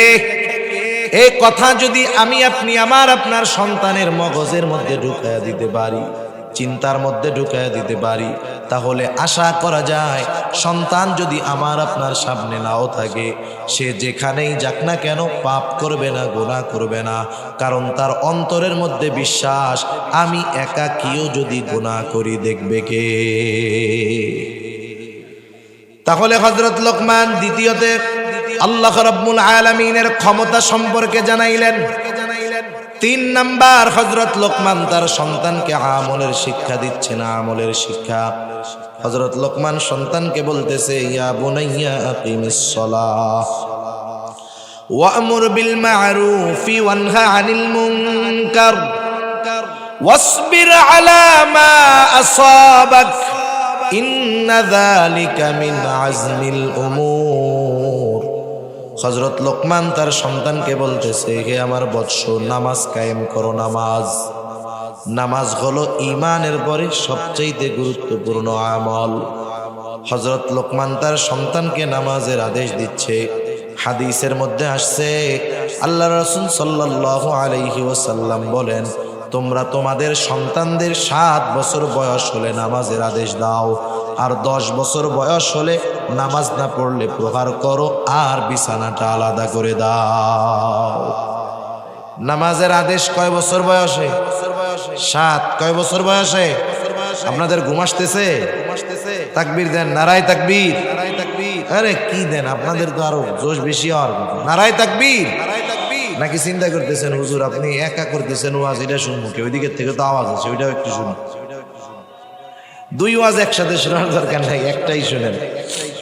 তাহলে দেখেন, ঈমানের পরে সবচাইতে গুরুত্বপূর্ণ কাজ হলো নামাজ। 7 বছর বয়স যখন হবে সন্তানের, নামাজের আদেশ দিতে হবে। নবীজি সাল্লাল্লাহু আলাইহি ওয়াসাল্লাম বলছে 10 বছর বয়স হলে নামাজ না পড়লে প্রহার করতে হবে। এখন বুঝে থাকলে বলেন, আপনি যদি কাউকে কোনো বিষয়ে আদেশ করতে চান, যেই বিষয়ে তার জানা নাই, ওই বিষয়ের কাজ বা তার অভিজ্ঞতা নাই, বলেন তো জানার পরেও আপনি যদি সেই কাজের ব্যাপারে তাকে আদেশ করেন, কাজটা ঠিক হবে? ঠিক হবে না। আপনার ছেলে, আপনার সন্তান যেই কাজটা পারে না, আপনি তাকে যেটা শেখান নাই সেই কাজের ব্যাপারে তাকে যদি আদেশ করেন, এটা তার উপরে জুলুম করা হবে। তাহলে যে কোনো জিনিস আদেশ করার জন্য যাকে আদেশ করা হবে তাকে আগে শেখাতে হয়, অভ্যাস করাতে হয়। এখন বলেন 7 বছরে যদি সন্তানকে নামাজের আদেশ দিতে হয়, নামাজ শেখাতে হবে 7 বছরের পরে না আগে? আরো অনেক আগের থেকে শেখাতে হবে। তার মানে আপনি তাকে 5 বছর থেকে কমপক্ষে নামাজে অভ্যস্ত করবেন। মাঝে মধ্যে মসজিদে নিয়ে যাবেন, মাঝে মধ্যে সুন্নাত নফল নামাজ ঘরে পড়বেন। ছোট বাচ্চা 2 বছরের বাচ্চাও যদি হয়, কোনো বাবা যদি ঘরে নামাজ পড়ে সুন্নাত নামাজ, ওই বাচ্চা 2 বছরের বাচ্চা হলেও দেখবেন বাবার সাথে দাদার সাথে আইসা রুকু দেয়, সেজদা দেয়। তার পরনে কোনো কিছু না থাকুক, মাথার মধ্যে একটা টুপি লাগায় সেও নামাজের মতো অভিনয় করে। ঠিক কিনা বলেন? আপনি যখন এই সুন্নাত পড়লেন ঘরে, কারণ আমাদের মা বোনেরা সাধারণত ঘরের কোণে নামাজ পড়েন, নিরিবিলি জায়গায় যেখানে আলো কম। কিন্তু কোনো পুরুষ যখন ঘরে নামাজ পড়ে ঘরের কোণায় যায় না, সে বারান্দায় নামাজ পড়ে, খোলা জায়গায় পড়ে। আপনি যখন সুন্নাত নামাজটা ঘরে পড়বেন, নফল নামাজটা ঘরে পড়বেন, আপনার সন্তান, আপনার ভাতিজা, আপনার ভাগ্নে, আপনার নাতি, সে এসে আপনার পাশে নামাজের অভিনয় করবে, সে নামাজে অভ্যস্ত হবে। কারণ বড়রা যেই কাজটা করে ছোটরা দেখে শুনে আর মনে করে ওটাই মনে হয় ভালো। ঠিক না? দেখবেন এটা বাচ্চাদের অভ্যাস। এইবার আরেকটু বড় যখন হলো, 3 বছর 4 বছর বয়স, 4 4.5 বছর বয়স, এখন সে ভালো মন্দ বলতে পারে, প্রস্রাব পায়খানা আসলে বলতে পারে। 5 বছর বয়স হয়ে গেছে, এখন আপনি তাকে নিয়ে মসজিদে যাবেন, এটা হবে তার অভ্যাস। 5 বছরের বাচ্চা মসজিদে প্রস্রাব পায়খানা করবে না। প্রস্রাব পায়খানা করলে আব্বাকে ডাকবে, বলবে। আমাদের সমাজে এই বিষয়টা নাই। ছোটদেরকে মসজিদে নেওয়ার অভ্যাস না করার কারণে ওই ছোট ছেলেটা যখন বড় হয়, ওর 2 পা ধরেও ওকে মসজিদে নেওয়া যায় না। আরব দেশে দেখেন না, ছোট ছোট বাচ্চাদের অনেক দূর থেকে গাড়িতে করে আব্বা নামাজ পড়তে নিয়ে আসে, মসজিদে এনে ছেড়া দেয়। নামাজ ফরজ হয় নাই, তাতে কি ওকে নামাজ শিখতে হবে না? ও বড় হলে এক সময় ফরজ হবে না? ওর নামাজ ফরজ হবে না ওর উপরে? কিন্তু আফসোস, আমাদের দেশের কিছু পাকা মানুষ আছে, এরা একটু ছোটরা মসজিদে আসলে একটু চেঁচামেচি করলে মানুষজন রাগ হয়। আরে নবীজি একদিন নামাজ পড়াইতেছেন, সম্ভবত মাগরিবের নামাজ অথবা আসরের নামাজ। রাসূলুল্লাহ সাল্লাল্লাহু আলাইহি ওয়াসাল্লাম সিজদায় গেলেন। ইমাম সিজদা থেকে উঠতে বিলম্ব হচ্ছে। সাহাবায়ে কেরাম ভাবলো মনে হয় সিজদার মধ্যে কোনো ওহী নাজিল হইতেছে। আর নবীজি সাল্লাল্লাহু আলাইহি ওয়াসাল্লাম যখন কোনো নতুন ওহী নাজিল হতো, সাথে সাথে উপস্থিত সাহাবারা যারা থাকতেন তাদের সামনে নবীজি তিলাওয়াত করতেন আর বলে দিতেন এটা ওই সূরার অংশ, ওইটার সাথে যোগ করবা। রাসূলুল্লাহ সাল্লাল্লাহু আলাইহি ওয়াসাল্লাম নামাজ শেষ করলেন, সাহাবাদের দিকে ঘুরে বসলেন। সকলে চিন্তা করতেছে হয়তো নতুন কোনো ওহী নাজিল হয়েছে, তিলাওয়াত করে নবীজি শোনাবে। কিন্তু নবীজি তো কিছু বলেন না।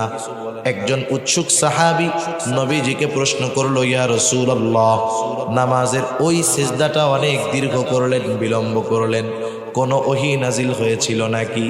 নবীজি সাল্লাল্লাহু আলাইহি ওয়াসাল্লাম বললেন, না, ওহী নাজিল হয় নাই। আমি যখন ওই রাকাতের সিজদায় গেলাম, নবীজির মসজিদের মেহরাব যেটা ছিল, নামাজ যে জায়গায় দাঁড়ায় পড়াইতেন, একেবারে সাথে সাথেই একটা দরজা, দরজার পাশেই নবীজির হুজরা। নবীজি সাল্লাল্লাহু আলাইহি ওয়াসাল্লাম রমাদানে ইতিকাফ করতেন। আয়েশা সিদ্দিকা রাদিয়াল্লাহু তাআলা আনহা বলেন, নবীজি মসজিদে ইতিকাফে থাকতেন আর আমি হুজরার দরজা দিয়ে নবীজির মাথায় তেল দিয়ে দিতাম। তার মানে বুঝতে পারছেন, মসজিদ আর নবীজির হুজরাটা হলো একেবারে সাথে। নবীজি সিজদায় গেলেন। এইবার নবীজি বলেন, আমার নাতি হুসাইন, আমি যখন সিজদায় গেলাম আমার ঘাড়ের উপরে উঠে খেলা শুরু করে দিল। আমি দেখছি অনেক সময় বাসায় যখন কেউ নামাজ পড়ে, ছোট বাচ্চা ঘোড়ার মতো উপরে উঠে নাচে, ওঠে না? এবার মা কি করে, ধাক্কা দিয়া ফেলায় দেয়, মানে ওর সাথে কুস্তি করে। আরে ওইটা খেলুক না, কারণ ছোট বাচ্চাদের অভ্যাস হইল ওরা এক কাজ অনেক সময় করে না। আপনি ছোট একটা বাচ্চাকে দিয়ে এক কাজ অনেক সময় করাতে পারবেন না, 2-3 মিনিট পর পর ওর খালি কাজ পরিবর্তন। ও হয়তো 1 মিনিট আপনার সেজদার সময় ঘাড়ের উপরে ওইটা বসবে, যখন দেখবেন নড়াচড়া করে না ও এমনি নেমে যাবে। তা আপনি সুবহানা রাব্বিয়াল আলাটা একটু বাড়ায়া পড়েন, অসুবিধা নাই তো? অসুবিধা আছে, কিন্তু কি করে ধাক্কা দিয়া ফালায় দেয় ছোট বাচ্চা। এ কাজ আমরা করব না। আমি নামাজের সেজদায় গেলাম, ছোট বাচ্চা ঘাড়ের উপরে উঠছে, যতক্ষণ থাকে থাক। আমি যখন বাসায় সুন্নাত পড়ি আমার বাচ্চা এরকম ওঠে, ঘাড়ের উপরে উঠে ঝুলা থাকে, থাক ঝুলা, কতক্ষণ তুই থাকবি থাক। এক সময় ও নাইমাই যায়। এজন্য আমরা যদি এখন বাসায় নামাজ পড়বো, ওরা যদি ঘাড়ের উপরে উঠে টুঠে আমরা রাগ করবো না, ও থাক ওর মতো, 1 মিনিটের মধ্যে এমনি নাইমা যাবে। নবীজি সাল্লাল্লাহু আলাইহি ওয়াসাল্লাম বলেন, হুসাইন আইসা আমার ঘাড়ের উপরে উঠলো। নবীজিকে ঘোড়া বানায় খেলতো হুসাইন রাদিয়াল্লাহু তাআলা আন। নবীজির গায়রাত, ব্যক্তিত্ববোধ, এইরকম গায়রাত কারো ছিল না। কিন্তু নবীজি শিশুদের সাথেও মিশতেন। নবীজি ঘোড়া হইতেন। হাসান হুসাইন রাদিয়াল্লাহু তাআলা আনহুমা নবীজির পিঠের উপরে উইঠা ঘোড়া বানায় খেলতো। সাহাবায়ে কেরাম হুসাইন রাদিয়াল্লাহু তাআলা আনহুকে বলতো, তোমার ঘোড়াটা তো বেশ দামি ঘোড়া। নবীজিও মজা করতেন। এইবার ওই ছোট বাচ্চা বোঝে না, নানা সেজদায় গেছে, ঘাড়ের উপরে ওইটা ঘোড়া বানায় খেলা শুরু করছে। নবীজি বললেন, আমি চাইলাম না সে তার খেলার ব্যাপারে তৃপ্ত থাক। সে যতক্ষণ না তৃপ্ত হলো, আমি আমার সেজদাটাকে প্রলম্ব করে দিলাম, দীর্ঘ করে দিলাম। সে খেললো, তৃপ্ত হলো, আমার ঘাট থেকে নেমে গেল। এরপরে আমি সেজদা থেকে মাথা উঠাইলাম। বলেন তো আমাদের দেশে হইলে কি হইতো? কোন ইমাম যদি এই কারণে সেজদা লম্বা করতো, সালাম ফিরায় মুসল্লি জিজ্ঞাসা করতো কি ব্যাপার, কি হইছে? সালাম ফেরানো লাগতো না। ইমাম যদি সেজদাটারে একটু লম্বা করে, মুসল্লি মাথায় উঠায় দেখতো ইমাম বাইসে আছে না মরছে, ঠিক কিনা? এরপরে যদি দেখতো যে ইমাম সাহেবের ছেলে ইমাম সাহেবের ঘাড়ের উপরে ওইটা খেলতেছে, সালাম ফেরানোর আগে ওই লোক কইতো কি, নামাজ বাদ দিয়া, হুজুর চাকরি আপনার শেষ, ওই দরজা দিয়ে বের। আমাদের দেশে তো ইমামের চাকরি যাইতে টাইম লাগে না। ইমাম নেওয়ার সময় কত শর্ত, কত যোগ্যতা দরকার, কিন্তু ইমামরে ডিলিট করার সময় মোবাইলের মেমোরির মতো চাপ দিলেই কুল্লু খালাস। হায় হায়, আপনারা শুনছেন না সম্প্রতিকালে একজন ইমামের দায়িত্ব কি? ইমাম হলো ওই সমাজের একজন নেতা। দুনিয়াবি লাইনের নেতা না মানেন, কিন্তু আপনাকে দ্বীনি লাইনের নেতা ইমামকে মানতেই হবে, ঠিক কিনা বলেন? ইমামের দায়িত্ব কি? ইমাম যখন দেখবে ওই সমাজে তার মহল্লার মধ্যে শরীয়ত বিরোধী কোন কাজ হচ্ছে, ওই ইমাম তার দায়িত্বের কারণে বাধা প্রদান করবে, ঠিক কিনা বলেন? আমাদের বাংলাদেশের ফটিকছড়ি থানা চট্টগ্রামে এক ওনার এলাকার মধ্যে বিবাহ শাদীর মধ্যে ডিজে গান টান বাজাইয়া বিবাহর সময় ইমাম সাহেব ডাকতেছে, বিয়েটা বড়াই যান। ইমাম সাহেব যান নাই, একেবারে সঠিক কাজ করছেন। উনি বিবাহ পড়ান নাই। এই রাগে ক্ষোভে ওই কমিটি ইমামকে বের করে দিয়েছে। বিবাহ হলো রাসূলের সুন্নাত। সুন্নাতের মধ্যে ওই ধরনের অপকর্ম থাকবে। একজন ইমাম যার মধ্যে ন্যূনতম দায়িত্ববোধ আছে, সে ওই বিবাহ পড়াবে না, এটাই বাস্তবতা। এবং উনি সঠিক কাজ করেছেন। ওরা মনে করতেছে ইমামকে আমি তাড়িয়ে দিলাম আর ইমাম এখন না খায়া মরবে। না না, ওই ইমামরে তো এদেশের কেউ চিনতো না। কেউ চিনত? ওরা বাইর করে দিল। গোটা দেশের মানুষ এখন তাকে চিনবে। ওই জায়গায় যদি ওর 10,000 বেতন হয়ে থাকে, ইনশাআল্লাহ আরো বেশি সম্মানের জায়গায় আল্লাহ তাআলা তাকে নিবে, ঠিক কিনা বলে? কারণ কেউ যদি সত্য কথা বলার কারণে কোথাও থেকে তাকে বের করে দেওয়া হয়, মনে করবেন ওই জায়গার যোগ্য সে নয়, এমন নয়, বরং ওই লোককে রাখার যোগ্যতা ওই জায়গার লোকজনের নাই। ইনশাআল্লাহ তার ভালো ব্যবস্থা হবে। তো যাই হোক, আমাদের দেশের ইমামদের চাকরি যেতে টাইম লাগে না। এই কথা বললাম যে নবীজি নামাজের মধ্যে সেজদায় বিলম্ব করেছেন একজন শিশুর ইচ্ছাকে প্রাধান্য দিতে গিয়ে। আমাদের মসজিদে অনেক সময় বাচ্চারা যায়, অনেক মসজিদে একটু জিলাপি টিলাপি দেয়, মাঝে মধ্যে দেয় না? আপনাকে এলাকায় দেয় নাকি? কতজন টিটকারি মারে, দেখ নিজেও নিতে আইসে, কোলের দ্বারেও লই আইসে। খবরদার, এরকম আমরা বলবো না, লজ্জিত করবো না কাউকে। ছোট বাচ্চা একটু দৌড়াইতেছে মসজিদের মধ্যে, সালাম ফিরাইয়া, ঘাড় ফুলাইয়া, নাক ফুলাইয়া কি বলে, বের হয় এখান থেকে। আপনি যে আজকে দমক দিলেন ওকে, ও তো মসজিদের মধ্যে একটু দৌড়াদৌড়ি করতেছে, তাতে কি? রাসূলুল্লাহ সাল্লাল্লাহু আলাইহি ওয়াসাল্লামের সময় মসজিদে নববীর ভিতরে হাবশী গোলামরা, ছোট ছোট বাচ্চারা তীর বর্ষা দিয়ে খেলা করত। মসজিদের মধ্যে ছোট ছোট বাচ্চারা খেলতো। নবীজি সাল্লাল্লাহু আলাইহি ওয়াসাল্লাম আয়েশা সিদ্দিকা রাদিয়াল্লাহু তাআলা আনহাকে খেলা দেখাইতেন। মসজিদের চত্বরে খেলতো, ছোট বাচ্চারা মসজিদের মধ্যে দৌড়াদৌড়ি করতো। হায় হায়, তাতে অসুবিধা কি? আপনি যে ওকে ধমক দিলেন, ওর ভয় ভীতি যদি একবার অন্তরে গেঁথে যায়, পরবর্তীতে ওকে মসজিদে নিতে গেলে ও কি বলবে? না, যাবো না, ওই জায়গায় যে পচা মানুষটা আছে, ধমক দিবে। মসজিদ হলো পৃথিবীর সবচাইতে নিরাপদ জায়গা। অনেকে আবার বলে যে বাচ্চারা চেঁচামেচি করলে খুশুখুজু থাকে না নামাজে। তাদেরকে বলবো, আপনার এই খুশুখুজু এটা যদি একজন বাচ্চার কথার আওয়াজে চইলা যায়, তাইলে জিহাদের ময়দানে যদি যাইতে হয়, সেখানে নামাজ আছে না নাই? নামাজ আছে না? নামাজ আছে। তাইলে পাশে একটা বোম ফুটলেই তো কাম 12টা বেজে যায়। সেজন্য এসব টালবাহানা আমরা করব না। ছোট বাচ্চাদের মসজিদে আনবো, 5 বছর থেকে আনবো, অভ্যস্ত বানাবো। ও যদি অভ্যস্ত হয়ে যায়, 7 বছর বয়সে ওকে নামাজের জন্য আদেশ করা লাগবে না। আশা করা যায় ওই বাচ্চা 7 বছর বয়সে পাক্কা নামাজি হয়ে যাবে। ঠিক কিনা বলেন? মাদ্রাসার মধ্যে খেয়াল কইরেন, মাদ্রাসার ওস্তাদদেরকে জিজ্ঞাসা কইরেন, মাদ্রাসার মধ্যে 5-6 বছরের বাচ্চারাও পড়ে। অনেক সময় 5-6 বছরের বাচ্চা নামাজ পড়তেছে, তাহাজ্জুদও পড়ে। ওর নামাজের দিকে তাকাইলে মনে হয় পাক্কা একজন নামাজি নামাজ পড়তেছে। এত সুন্দর ধীর স্থিরতার সাথে পড়ে।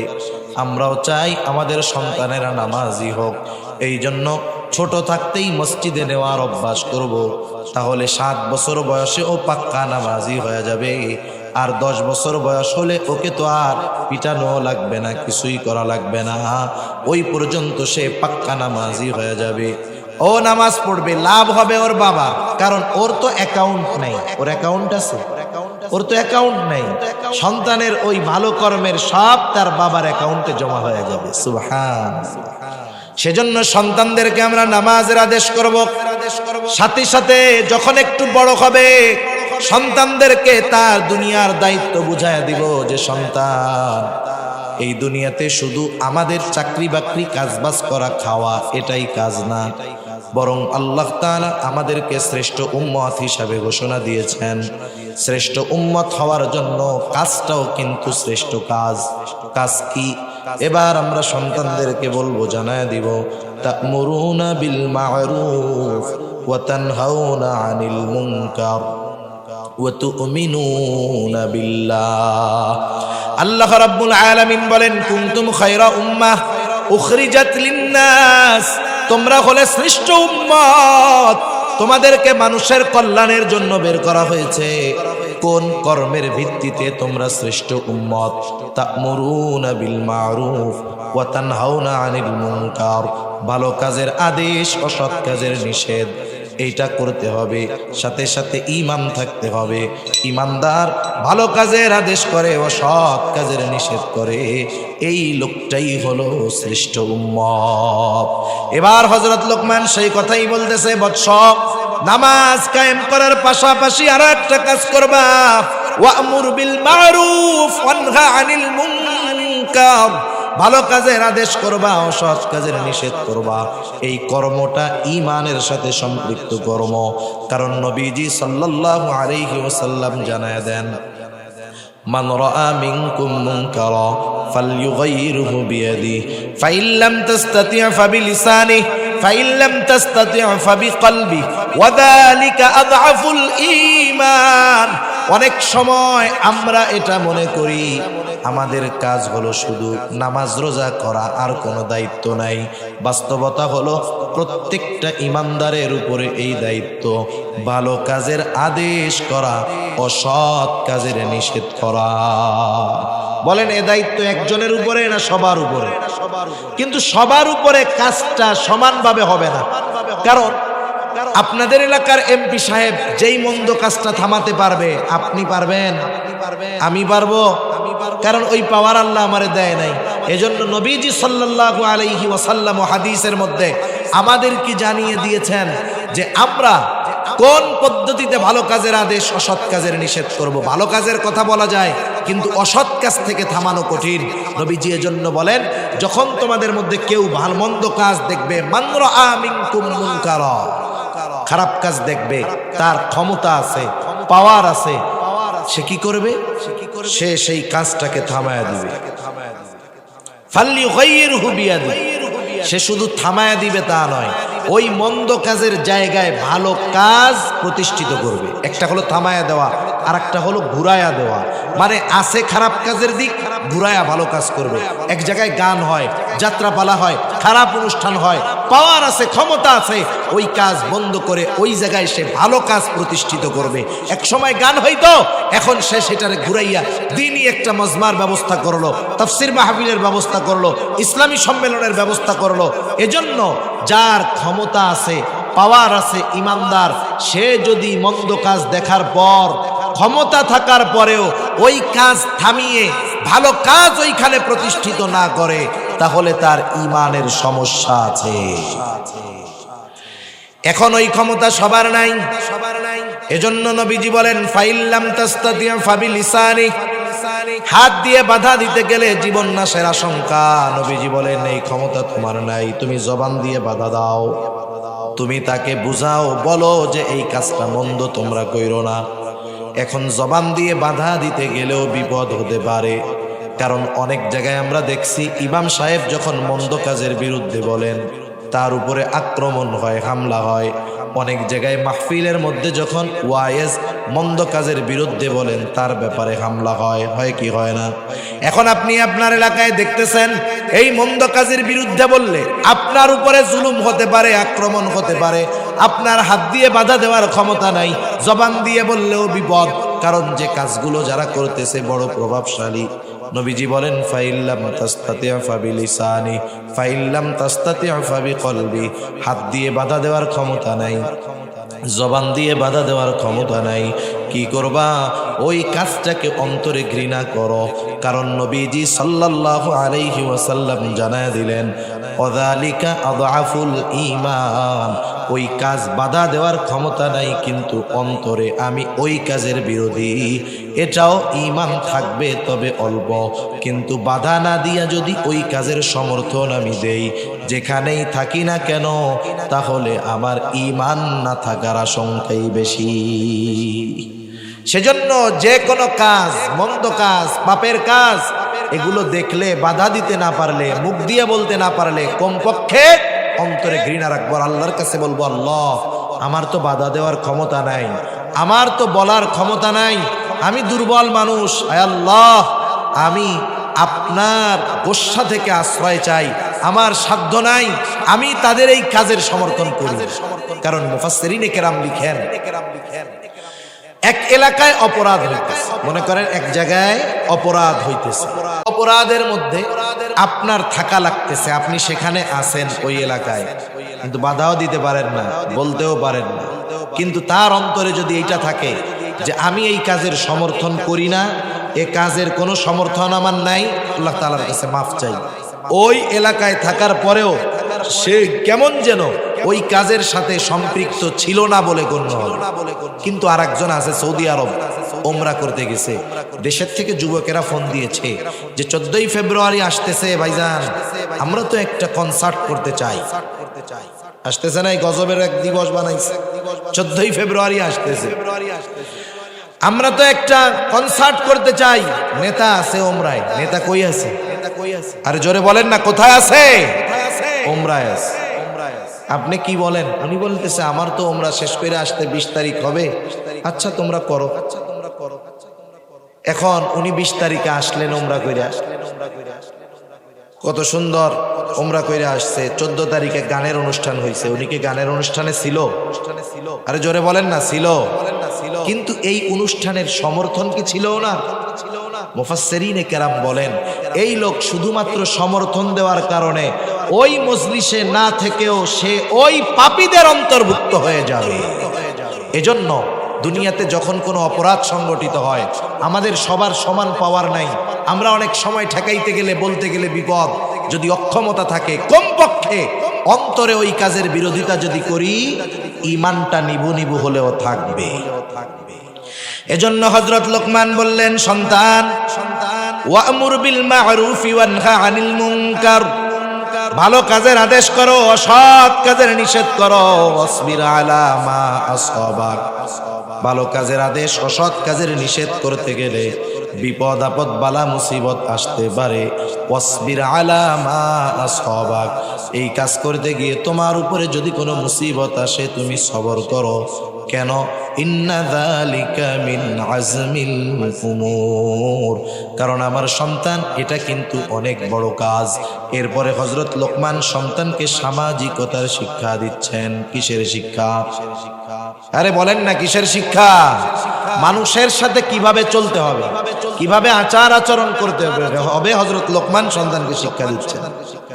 হযরত লোকমান সন্তানকে বলতেছেন, ওয়ালা তুসাহির খাদ্দাকা লিন্নাস ওয়ালা তামশি ফিল আরদি মারহা। হযরত লোকমান সন্তানকে বলতেছে, তুমি মানুষের থেকে মুখ ঘুরায়া কথা বইলো না, তার মানে অহংকারের সাথে মানুষের সাথে কথা বলো না। আল্লাহ রাব্বুল আলামিন কোরআনুল কারীমের ভিতরে অহংকারের পরিণতি বড় খারাপ জানায় দিয়েছেন। শুধু তাই না, নবীজি সাল্লাল্লাহু আলাইহি ওয়াসাল্লামও বলেন, লা ইয়াদখুলুল জান্নাতা মান কানা ফি কলবিহি মিসকালা হাববাতিন মিন কিবর, যার অন্তরের ভিতরে যাররা পরিমাণ অহংকার থাকবে সে জান্নাতে প্রবেশ করবে না। কারণ অহংকার হলো ওই পাপ যা আসমান এবং জমিনের মধ্যে সর্বপ্রথম সংগঠিত হয়েছে। হিংসা আর অহংকার। আদম আলাইহিস সালামকে ইবলিস সিজদা না করার কারণ হলো হিংসা আর অহংকার। তাকাব্বুর, অহংকারের কারণে আদম আলাইহিস সালামকে সিজদা করে না ইবলিস, তার সব কিছু বাতিল হয়ে গেছে, চির লানত প্রাপ্ত হয়ে গেছে। সেজন্য অহংকার বড় খারাপ এক রোগ। আমরা অনেক সময় আমাদের সমাজে আছে একজন অনেক টাকা পয়সার মালিক, ধন দৌলত, গাড়ি বাড়ির অভাব নাই, সে তার গরিব মানুষ, আশেপাশের গরিব যারা অসহায় যারা তাদেরকে তুচ্ছ তাচ্ছিল্য করে। আছে না নাই? অভাব নাই। যারা সম্পদওয়ালা তারাও সন্তানদের শিক্ষা দিবে, বাবা কোনো সময় মানুষের সাথে খারাপ আচরণ করবা না। সে যত গরিব হোক, যত অসহায় হোক, যত নিম্ন শ্রেণীর হোক, ইসলামে শিক্ষা দেয় নাই। ইসলাম সম্পদ, সম্মান, বংশীয় মর্যাদার মাধ্যমে শ্রেষ্ঠত্ব নির্ধারণ করে নাই, বরং ইসলামে শ্রেষ্ঠত্ব তার বেশি যার তাকওয়া যত বেশি। ঠিক কিনা বলেন? এজন্য এই বিষয়গুলো খেয়াল রাখতে হবে। সন্তানদের শিক্ষা দিব যে টাকা পয়সা গাড়ি বাড়ি ধন দৌলত হইলেই গরিব মানুষকে কখনো তুচ্ছ তাচ্ছিল্য করবা না। হযরত লোকমান সন্তানকে সেই শিক্ষা দিলেন যে মানুষের সাথে অহংকার করবা না, নিজেরে বড় মনে করবা না, অপরকে ছোট মনে করবা না, সাথে সাথে কি করবা না, জমিনের উপরে দর্প ভরে তুমি পথ চলবা না। মানুষ দেখবেন বুক ফুলায়া রাস্তায় চলে, চলে না? কেন চলে জানেন? অহংকারের কারণে। জোরে জোরে পা ফলায়া চলে, অহংকারের কারণে। আল্লাহ তাআলা বলেন ওয়াকসিদ ফি মাশি, আল্লাহ রাব্বুল আলামিন বলেন যে তুমি উচ্চতায় কখনো পাহাড় সম হতে পারবা না, তুমি কখনো জমিনকে বিদীর্ণ করতে পারবা না। ওয়ালা তামশি ফিল আরদি মারহা ইন্নাকা লান তাখরিকাল আরদা ওয়া লান তাবলুগাল জিবালা তুলা, তুমি কখনো জোরে পা ফেলে মাটিকে ফাটাতে পারবা না, উচ্চতায় কখনো পাহাড় সম হতে পারবা না। সেজন্য অহংকার কইরা দর্প ভরে হাইটো না। হযরত লোকমান সন্তানকে শিক্ষা দিচ্ছে যে মানুষের সাথে হাসি মুখে কথা বলবা, সদাচরণ করবা, অহংকারের সাথে কথা বলবা না, সাথে সাথে জমিনের উপরে অহংকারের সাথে তুমি পথ চলবা না। কেন চলবা না? ইন্নাল্লাহা লা ইউহিব্বু কুল্লা মুখতালিন ফাখুর, নিশ্চয় আল্লাহ রাব্বুল আলামিন মুখতাল আর ফাখুরকে পছন্দ করেন না। মুখতালকে, ফাখুরকে কষ্ট নয় আর 5 মিনিট থেকে 6 মিনিটের মধ্যে শেষ। মুখতালকে আর ফাখুরকে, মুখতাল হলো যে নিজেকে নিজে বড় মনে করে, মাঝে মধ্যে মনে মনে রসগোল্লা খায়, মনে মনে কি খায়? একা একা ভাবে আমি খুব ভালো আলেম, আমি খুব ভালো ওয়াইজ, আমি খুব ভালো যোগ্য ব্যক্তিত্ব, আমি খুব ভালো শিক্ষিত, একা একা ভাবে নিজের ব্যাপারে যে আমি খুব ভালো। এটা হলো মুখতাল। এটা কে বলেন? মুখতাল, যে নিজেকে নিজে বড় মনে করে। আর ফাখুর, যে অপরকে তুচ্ছ করে, নিজেরে বড় মনে করে, বলে ওর চাইতে আমি ভালো আলেম, ওর চাইতে আমি ভালো ওয়াইজ, ওর চাইতে আমি ভালো ব্যবসায়ী, ওর চাইতে আমি ভালো আবেদ। অপরকে তুচ্ছ করে, নিজেকে বড় মনে করে, এটা হলো ফাখুর। আল্লাহ তাআলা বলেন ইন্নাল্লাহা লা ইউহিব্বু কুল্লা মুখতালিন ফাখুর। নিশ্চয়ই আল্লাহ তাআলা মুখতাল আর ফাখুরকে ভালোবাসেন না। বলেন তো, একটা মানুষের দুনিয়ার সব কিছু আছে কিন্তু আল্লাহ তাকে ভালোবাসে না, দুনিয়া থাকার দ্বারা তার কোনো লাভ আছে নাকি? কারণ দুনিয়ার কিছু নাই, আল্লাহর ভালোবাসা যদি পায় কোনো অসুবিধা নাই। দুনিয়ার সব আছে কিন্তু আল্লাহর ভালোবাসা নাই, এ সম্পদ সম্মানের কোনো দাম নাই। কারণ আল্লাহর ভালোবাসা যে পাবে না তার ঠিকানা হবে জাহান্নাম। এরপরে হযরত লোকমান সন্তানকে শিক্ষা দিচ্ছেন, বৎস কিভাবে চলবা জমিনে। ওয়াকসিদ ফি মাশিক ওয়াগদুদ মিন সাউতিক, তুমি জমিনের মধ্যে মধ্যম পন্থা অবলম্বন করে চলবা, বিনা কারণে অতি দ্রুত চলাফেরা করবা না, আবার অমুসলিমদের মতো একেবারে ধীরে ধীরেও চলবা না, মধ্যম পন্থা অবলম্বন করে চলবা, বিনয়ের সাথে জমিনের উপরে পা ফালায় চলবা, সুন্নাত পদ্ধতিতে চলতে হবে, রাস্তার ডানে চলবা, নিচের দিকে তাকায় চলবা, এটা রাস্তায় চলার অন্যতম আদব। ডানে বামে তাকায়া উল্টা পাল্টা কইরা চইল না, কারণ অনেক সময় দেখা যায় এই উল্টা পাল্টা কইরা চলার কারণে বিপদ আসে কি আসে না। ফোনে কথা কইতে কইতে রেল লাইনের মধ্যে দিয়া যাইতেছে, কতজন কাটা পড়ে মরে গেছে, অ্যাক্সিডেন্ট কইরা মরছে, বিনা কারণে দৌড় দিছে, সামনে গাড়ি বাইদা গেছে, বেঁধে মরে গেছে, হতে পারে।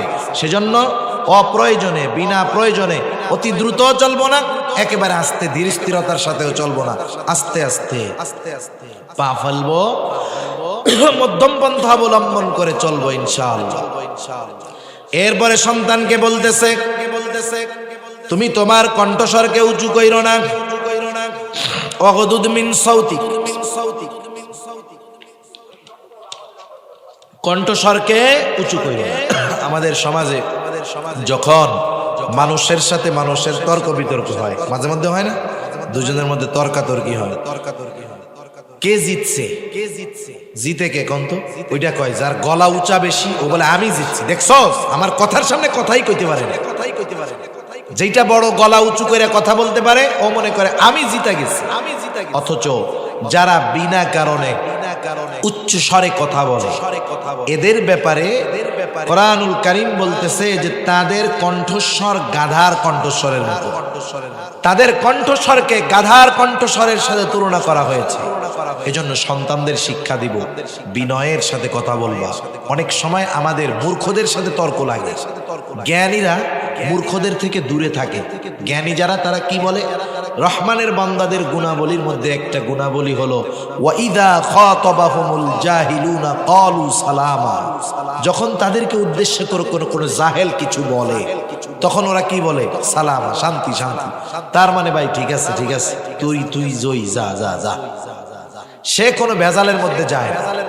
আমরা যদি মনে করি যে আমি কথা না বইলা চইলা আসলাম, হাইরা গেলাম, বিষয়টা এমন নয়। এখানে ওই চিল্লাচিল্লি যে করছে সেই হারছে, আর তার কণ্ঠস্বরকে গাধার কণ্ঠস্বরের সাথে তুলনা করা হয়েছে। ইন্না আনকারাল আসওয়াত লাসাউতুল হামির, নিশ্চয়ই সবচাইতে নিকৃষ্ট আওয়াজ হলো গাধার আওয়াজ। এখন আসেন, আমরা আমাদের সন্তানদেরকে যদি হযরত লোকমানের এই নসিহাগুলো করি, ওয়াজগুলো করি, আমাদের সন্তান সম্পদে পরিণত হবে, দুনিয়াও কাজে আসবে, আখিরাতেও কাজে আসবে। সেজন্য আজকের শিক্ষণীয় বিষয়, এক নাম্বার, আমরা আমাদের সন্তানদেরকে ঈমানের শিক্ষা দিব। আমি অনেক সময় নিজে দিতে পারি না, আমি ঈমান শিক্ষা দেওয়ার নিয়তে আমার সন্তানটাকে মাদ্রাসায় দিয়ে দিই, কারণ মাদ্রাসায় তাকে ঈমানের পরিচয় শেখানো হবে। সাথে সাথে আমিও তাকে নসিহত করব যদি আমি নিজে বুঝি। এরপরে আমরা তাকে আল্লাহর ক্ষমতা সম্পর্কে ছোটবেলা থেকে বিশ্বাস করাবো। ছোট বাচ্চাদেরকে যা বোঝানো হয়, যেই আকীদা, যে বিশ্বাস তার অন্তরে একবার গেঁথে যায় ছোটবেলায়, এ বিশ্বাস তার মধ্যে কাজ করে। কারণ আরবিতে একটা প্রবাদ আছে, প্রত্যেকটা জিনিস তার মূলের দিকে ফিরে আসে। প্রত্যেকটা জিনিস তার মূলের দিকে ফিরে আসে। ওই বাচ্চাটাকে যদি আমি আল্লাহর ক্ষমতা সম্পর্কে বিশ্বাস করাতে পারি, হয়তো শয়তানের ধোঁকায়, আল্লাহ না করুন, পাপাচারে লিপ্ত হতে পারে, কিন্তু জীবনের একটা সময় সে আবার তার মূলের দিকে ফিরে আসবে। দেখেন না, মানুষ যখন ঘুড়ি উড়ায় প্রথমে তো হাতেই থাকে, আস্তে আস্তে আস্তে আস্তে নাটাই থেকে সুতা ছাড়ে, কত দূর চলে যায় ঘুড়ি। যখন আবার সূর্য ডুবে যায়, সন্ধ্যা নেমে আসে, ঘুড়ির মালিক আবার টান দিয়ে ঘুড়িটারে হাতে নিয়ে আসে। ঠিক কিনা বলেন? এখন দেখেন, আমরা যদি সন্তানদের এই বিশ্বাস ঢুকায় দেই, আব্বু তুমি যে পাপ করো না কেন আল্লাহ তাআলা কিন্তু তোমাকে দেখবে, সব কিছু দেখে, যেখানেই করো না কেন কেউ না দেখলেও আল্লাহ দেখে, এই বিশ্বাস যখন তার মধ্যে ঢুকবে, সে যদিও শয়তানের ধোঁকায় পাপে জড়িয়ে যায়, এক সময় সে ওই বিশ্বাসের কারণে তার আসল, তার মূলের দিকে ফিরে আসবে। এই জন্য আল্লাহর ক্ষমতা সম্পর্কে আমরা আমাদের সন্তানদেরকে শিক্ষা দেব। 1 নাম্বার ঈমানের শিক্ষা, 2 নাম্বার আল্লাহর কুদরত, ক্ষমতার শিক্ষা, 3 নাম্বার ইবাদতের শিক্ষা। সব ইবাদতের মূল হলো নামাজ। যার নামাজ ঠিক হয়ে যায়, তার দুনিয়ার বাকিগুলো আশা করা যায় ঠিক হবে, যদি নামাজ আল্লাহর জন্য হয়। কতজন নামাজ কিন্তু পড়ে নির্বাচনে ভোট পাওয়ার জন্য। এক এলাকায় এক চেয়ারম্যান গেছে, এখন যে দেখে এক এক এলাকায়, একই এলাকায় অনেক সময় কোনো কারণে নামাজের সময় ভিন্ন হয়। মনে করেন ওয়াক্ত আসছে 3:45, কথার কথা, কেউ আসরের নামাজ পড়ে 4টায়, কেউ পড়ে 4:15, অনেক জায়গায় কারণবশত 4:30ও পড়ে। এখন এক জায়গায় গেছে, যায় দেখে আসরের নামাজ শুরু হয়েছে, চিন্তা করছে আসরের নামাজে যদি পড়ি মুসল্লি থাকবে, নামাজের পরে দাঁড়ায় যদি ভোট চাই কাজে লাগবে। এবার মসজিদে ঢুকে গেছে, অজু টজু কিচ্ছু নাই, আসরের নামাজ পড়া টইরা 3 মিনিটের বক্তব্য দিয়েছে, আমি আপনাদের সন্তান, এই সেই হ্যান, এই নির্বাচনে আমারে ভোট দিয়েন। এবার মোটর সাইকেল টান দিছে, 5 মিনিট পরে আর এক এলাকায় গিয়ে দেখে ওই এলাকায় 4:15 আসরের নামাজ হচ্ছে, আবার ঢুকছে মসজিদে। এবার আবার আসরের নামাজ পড়ে টড়ে সবার কাছে বলতেছে, আমি আপনাদের সন্তান, মসজিদে আসলাম কারণ মুরব্বী মুসল্লি সব পাওয়া যায়, আমি ওই যে নামাজের জন্য আসছি, আমার জন্য দোয়া করেন। এই সেই দোয়া টোয়া নিয়ে হুন্ডা টান দিছে সামনে। এবার দেখে ওই এলাকায় 4:30 আসরের নামাজ, আবার ঢুকছে মসজিদে। ঢুইকা একই বয়ান, নামাজের শেষে বলতেছে যে নামাজ কালাম পড়লাম, আপনাদের দোয়া নেওয়ার জন্য আসলাম, আমার জন্য একটু দোয়া করেন, এই সেই বলে টইলা। এবার বলে পিএস রে বলে, চল আজকে বাড়ি যাই। অন্যান্য দিন আপনি প্রচারণা রাত 12টা পর্যন্ত করেন, আজকে 3 মসজিদে প্রচারণা করে শেষ। কয়জন? 20 দিনে যেই প্রচার হইতো, এই 3 নামাজে তাই হইছে। এখন পিএস তো বোঝে না, বলে বুঝলাম না, আপনি তো পশ্চিম দিকে উবুতইয়াও পড়েন না, তা আজকে 3 বার আসরের নামাজ পড়লেন নাকি বিগত জীবনের কাজা সহ আদায় শুরু করছেন? কয় না রে, এটা তো আমার আসল নামাজ না, এটা হলো ভোটের নামাজ। কিসের নামাজ? এই জন্য এরকম সময় কত নামাজি হয়ে যায়, এ নামাজ নয়। বরং নামাজ যদি আল্লাহর জন্য হয়, ওই নামাজির বাকি গুনাহ থেকে বাঁচার ব্যবস্থা করে দেয় কে? জোরে বলেন না কে? ওই নামাজি হওয়ার কারণে, আল্লাহর জন্য নামাজি হওয়ার কারণে তার রিজিকের ব্যবস্থা করে দেয় কে? সেজন্য নবীজিও হাদিসের মধ্যে বলেন, কিয়ামতের দিন সর্বপ্রথম হিসাব নামাজের। যার নামাজের হিসাব ঠিক হবে, তার বাকি হিসাব আল্লাহ সহজ করে দেবে। যেমন মাদ্রাসা বা স্কুলে যেই ছেলেটা ভালো লেখাপড়া করে, লেখাপড়ায় ঠেকে না, ওই ছেলেটা যদি একটু দুষ্টমিও করে, শিক্ষকেরা দেখাও না দেখার ভান করে। কি চিন্তা করে যে না, ওর মূলটা তো ঠিক আছে, অপরাধটা যদি বড় পর্যায়ের পাপের না হয়, শিক্ষক ওস্তাদ কিছু বলে না। কেন? কারণ ওর লেখাপড়া ঠিক আছে। ঠিক কিনা বলেন?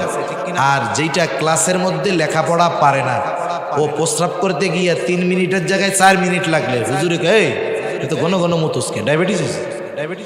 মানে দেখেন, ও পড়ালেখা পারে না বিদায় ওর ছোট বিষয়টাও চোখে পড়ে, আর ও পড়ালেখা পারে বিদায় বড় বড় বিষয়ও অনেক সময় ধরা হয় না, বাদ দিয়ে দেওয়া হয়।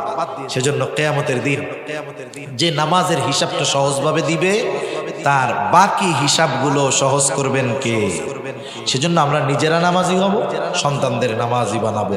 ইবাদতের শিক্ষা, প্রথম ঈমানের শিক্ষা, আল্লাহর ক্ষমতার শিক্ষা, ইবাদতের শিক্ষা, এরপরে সামাজিকতার শিক্ষা, মানুষের সাথে কেমন ভাবে চালচলন হবে, এই 4 ধরনের শিক্ষা হযরত লোকমান তার সন্তানকে দিয়েছেন। আমরাও যদি সন্তানদের এই উপদেশগুলো দিতে পারি, বাস্তব জীবনে আমলে পরিণত করতে পারি, এই সন্তান আমার আপনার জন্য দুনিয়া আখিরাতের সম্পদ হবে ইনশাআল্লাহ। আল্লাহ সুবহানাহু ওয়া তাআলা আমাদের সবাইকে কথাগুলো বুঝবার, আমল করবার তৌফিক দান করুন। সকলে বলি আমিন। আরো জোরে জবান খুলে বলি আমিন। ওয়া আখিরু দাওয়ানা আনিল হামদুলিল্লাহি রাব্বিল আলামিন। আসসালামু আলাইকুম ওয়া রাহমাতুল্লাহি ওয়া বারাকাতুহু।